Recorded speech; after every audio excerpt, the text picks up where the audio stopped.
Thank you for the kind introduction. And I was asked actually not to talk about AI, even though we do a ton of AI today, but specifically on MSAD. So that's what I'll do. And here are my disclosures. And I'll touch on 3 topics. The first one is cancer early detection. And just very quickly, I know that we all know this, but as a review, right, the importance and the difference they makes when we can detect cancer earlier, at an earlier stage. And so the goal to shift the stage at which we find the cancer. And the human and financial cost involved when we find it late rather than early. So it's not just survival that changes, the greatly changes, it's also in terms of cost and effectiveness of drug and so on. And we all pay for that. And there are persistent racial and ethnic disparities when we talk about both cancer mortality as well as screening and early detection. Okay, and so one of the challenges is that as of today, there is a very small minority of cancers that are detected through regular screening. I always like to say I'm shocked that in 2025 we only screened for essentially 4 cancer types, and I think that is ridiculous. Okay, and then on top of that, the ones that we have are often not the most convenient. And so, as Steve already mentioned, colonoscopies, for example, or mammograms, and so even there, the uptake is still far from ideal. Okay, and so I'm delighted that recently, only a few years ago, but finally in the National Cancer Plan, both prevention and early detection take the stage, are one of the A goals, and City of Hope has created a center that's focusing specifically on prevention and early detection. And what is exciting about that, and the reason why I moved from I was at Johns Hopkins to lead the center, is this combination of having essentially a technological group and powerhouse represented by TGen that specialize in genomics, in combination with, of course, the great clinical network that is offered at City of Hope and the incredible number of patients that go through that cancer center, and also mathematical division. And by the way, let me say, I have here also Karen Davis. Karen, maybe if you can, yes. So she is the Director of Business Development and Administration for the center. Anyone that's interested in talking about projects with us, please talk to us. Okay, so liquid biopsies. One thing that I hope to achieve with this talk is to give you a sense of different biomarkers that we can go after and what is their potential, how effective they are in early detection. And so when we talk about liquid biopsies, as you all know, we can look at specifically mutations, right? And so these are defined as circulating tumor DNA, right? So this is DNA fragments coming specifically from the cancer, from the tumor of a patient. They are shed in the blood. But we can also look at other things like methylation, right? Or fragmentomics and aneuploidy and so on. So and even EVs. So so there is this important difference, and which is between ctDNA and what is cell-free DNA. Okay, so that's just general definition for any DNA that's freely floating in our blood. And different assays go after these two in different ways. So historically, the way it all started, I would say, is looking at circulating tumor DNA. And it makes sense. If I want to find a tumor, I'm going to try to look for DNA that comes from that tumor, right? And so this is an early paper, 2013, where it was shown by our group at Hopkins that essentially different tumors, different cancers shed in the bloodstream different amounts of cell-free DNA, okay? Some more than others, as you can see. And what we did with that is, in 2018, we published what was the very first MCED, so multi-cancer early detection test.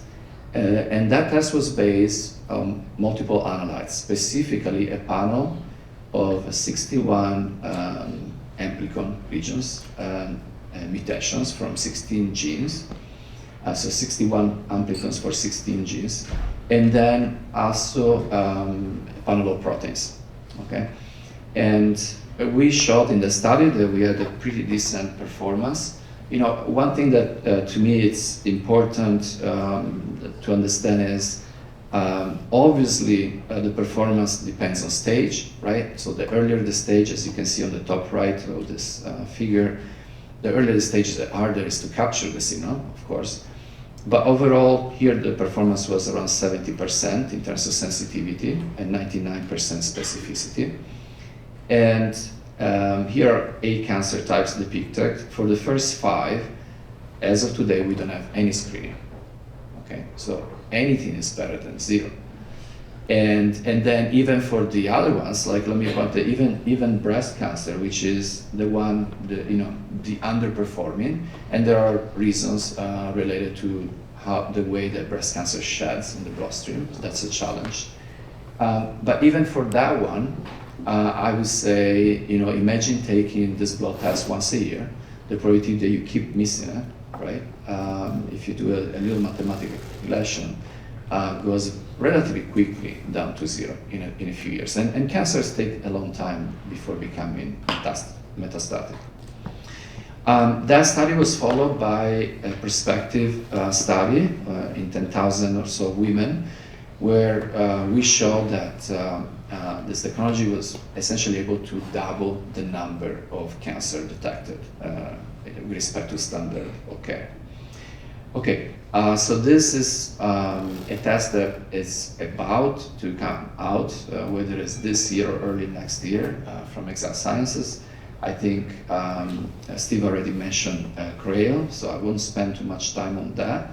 I would say comparable results, but very different biomarkers. In GRAIL, rather than ctDNA and proteins, what they look at is methylation changes. One thing that I would like to mention about this test is the fact that it does tissue localization. Actually, that was done also in our paper originally. And their accuracy is quite good. I still am a strong opponent in using tissue localization. That's just my personal opinion. Maybe in the panel we'll talk more about it. I think it's still far from the accuracy needed to be really effective, and it tends to, take patients down a rabbit hole, because if you predict colon and then it's not colon, you just did a colonoscopy that you shouldn't have done, and then you're back to square zero essentially. Okay, so now I talked about other approaches. So we talked about circulating tumor DNA and methylation. Another approach is how about looking just at cell-free DNA overall? And there is another biomarker that we can look at, which is fragmentomics, okay? And so let me very briefly mention that the pattern of the fragment length in healthy individuals that shed and found in cell-free DNA, it's very regular, okay? The reason seems to be that because DNA is wrapped around nucleosomes, when it's cut to be shed in the blood, it follows that length of the nucleosome, okay? So it has a very regular length. In the presence of cancer, this pattern is, it changes, okay? And so you can use AI and machine learning to detect these differences, and becomes a very powerful approach because what happens is now you have a signal that it's not just one mutation, one position in the genome, but it's kind of a disruptive pattern that you observe across the whole genome, okay? That's a very important difference. And in fact, you can use it even also for aneuploidy detection. Okay, so we published this originally in 2018. It was followed more recently by a paper where we show just fragmentomics on its own the type of performance that could provide with, of course, a pretty serious AI machine learning algorithm. And the evolution of that technology, which was called RealSeq, is what I'm particularly excited today. We are close to entering CLIA validation, which is required to then apply to patients and report results. So this is a technology owned by City of Hope, and based on our current data, the performance is on par with the test that I just mentioned before, with the difference that it's requiring less blood, and simpler technology, and also less expensive, significantly less expensive. Okay. And so this is a technology that we plan to start a trial on, a validation trial of 30,000 people. The first phase is 5,000. We are going for starting in September, and Karen is going to make sure that that happens. And okay, so that's MSED. Now, I wanted to discuss something that I hope you will find interesting, since this is a gastro meeting, and it's about advanced adenoma specifically. Okay, so continuing with what I was telling you about this cell-free DNA fragmentomics pattern and aneuploidy, let me tell you something that surprised myself. Okay, and please listen to this part. This is really probably the most important part of the talk. And I mean, there is a slide, but I hope I can explain it in words pretty clearly. So we were interested originally, when we did the MSED, we were interested in the potential of getting false positives. Those are the worst thing you can do in MSED, right?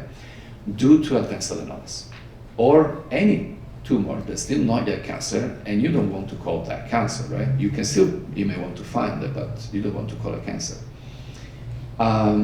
So we use our most powerful approach, the one that I told you before, using circulating tumor DNA, so looking specifically for mutations in the blood. How? We took the advanced adenomas, we sequenced them, we looked for what driver mutations were present, clonal mutations, and then we went in the blood and looked specifically for those, okay? That's actually something in screening you cannot do, right? Because you don't have the poly available, right? So this was just a proof of concept. It was like, how, in the ideal setting, which is just a theoretical scenario because it's impossible in practice, how well could we possibly do if we had even the information, the mutation on this very poly pass, right? Well, it was only about 8%, okay? So very few advanced adenomas could be detected in this way. And then we said, okay, forget ctDNA. Now let's look at cell-free DNA and look at this pattern that I just told you, fragment size, okay, which is much more pervasive, as well as aneuploidy. And now suddenly we could detect 40% of advanced adenomas, okay? So, and advanced adenomas are you can think of them it's not even stage 0, right, colorectal cancer. So it's a very, very early signal. So we think that's very exciting. And the technology I mentioned before to you, BASIC, is based on this fragmentomics and aneuploidy. And here I have a slide that just shows you a comparison. Well, the first rows are actually just showing you the sensitivity and specificity of just fragment on its own. You may think 22.5 is no good, and it's definitely not a great number, but it's at 100% specificity, okay? That's actually very impressive. And then if you just do aneuploidy using RealSeq, then you have a 27.5, and then in that panel we have 70 proteins, that's 12.5 sensitivity. When you combine them all together, we were basically at 50% sensitivity, okay? In adenomas, and 93.8 specificity. And I put down below a comparison with basically what the main assays out there today. Of course, FIT, those are based on stool. So we think this is very exciting. because we are essentially in the same ballpark of those tests by using blood rather than stool. And we know that that's a barrier for many people, to use them for screening. And I also included the Guardant, the new Shield. I know this is a hot topic. What I wanted you to notice is, specifically for advanced adenomas, the low sensitivity.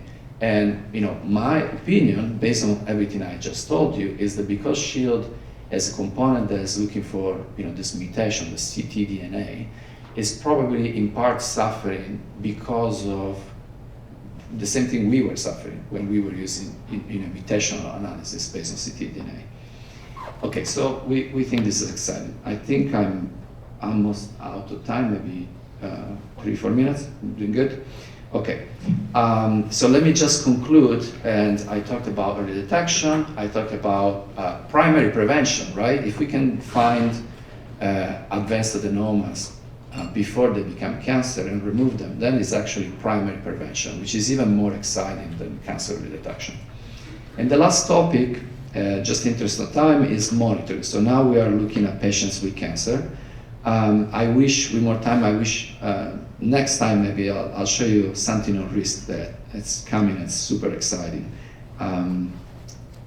Okay, so monitoring, I think we all know the different moments at which we can use this type of liquid biopsies assays to monitor a patient.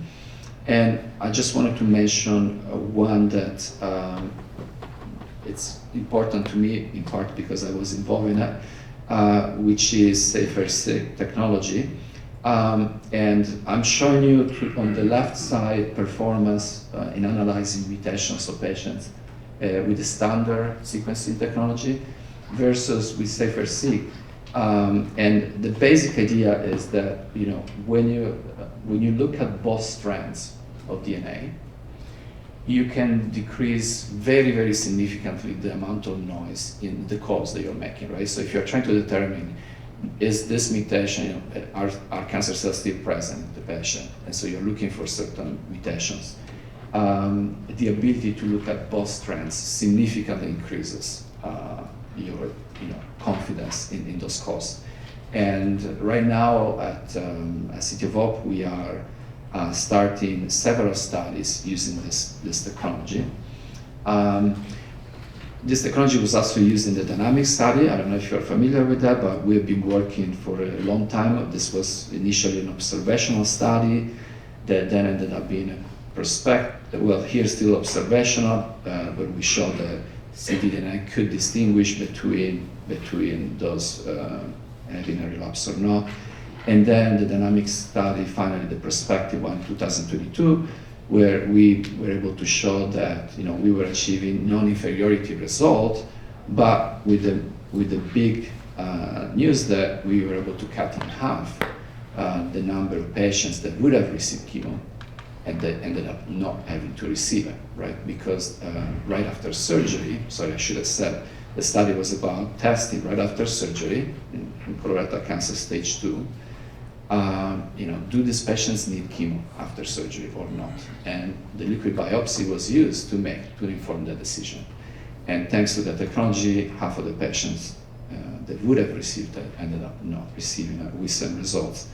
And we just actually published the follow-up to that paper. Now it's a 5 years follow-up, and it shows that even when looking at long-term data, the results hold in the same way. Thank you.